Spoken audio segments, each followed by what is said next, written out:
জুলাই মাসে কি লক্ষ্মীর ভাণ্ডারের ভাতা বাড়বে? এই প্রশ্ন এখন রাজ্যের মহিলাদের মাথায় ঘুরপাক খাচ্ছে। গত কয়েক সপ্তাহ ধরে সোশ্যাল মিডিয়ায় একটি দাবি ছড়িয়ে পড়ছে, জুলাই মাস থেকে নাকি লক্ষ্মী ভাণ্ডারের টাকা বাড়বে। অনেকে বলছে সাধারণ শ্রেণীর মহিলারা 1500 টাকা এবং তপশিলি জাতি এবং উপজাতি শ্রেণীর মহিলারা 1800 টাকা করে ভাতা পাবে। তবে আদৌ কি সত্যি? আসেনি কোনো সরকারি ঘোষণা। ফেসবুক, হোয়াটসঅ্যাপ এবং ইউটিউবে সম্প্রতি বিভিন্ন পোস্ট ছড়িয়ে পড়ছে, যেখানে দাবি করা হচ্ছে জুলাই মাস থেকে লক্ষ্মীর ভাণ্ডারে বিরাট পরিবর্তন আনা হবে। কেউ বলছে এই সিদ্ধান্ত রাজ্য সরকার চুপি চুপি নিয়ে ফেলেছে। তবে বাস্তবে রাজ্য সরকারের পক্ষ থেকে এরকম কোনো ঘটনাই আসেনি। মন্ত্রী শশী পাজার বক্তব্য। সম্প্রতি বিধানসভায় দাঁড়িয়ে লক্ষ্মীর ভাণ্ডার প্রকল্প নিয়ে মুখ খুলেছিল রাজ্যের নারী ও শিশু কল্যাণ মন্ত্রী শশী পাজা।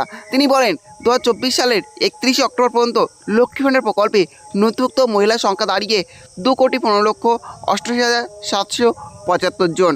আর এই প্রকল্পের জন্য রাজ্য সরকারের এখন পর্যন্ত 48,489 কোটি টাকা খরচ হয়েছে।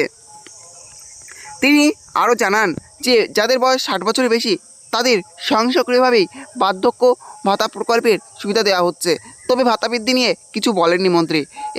তাই এক প্রকার নিশ্চিত বলা যাচ্ছে যে জুলাই মাস থেকে ভাতা বাড়ানোর কোনো রকম সিদ্ধান্ত নেওয়া হয়নি।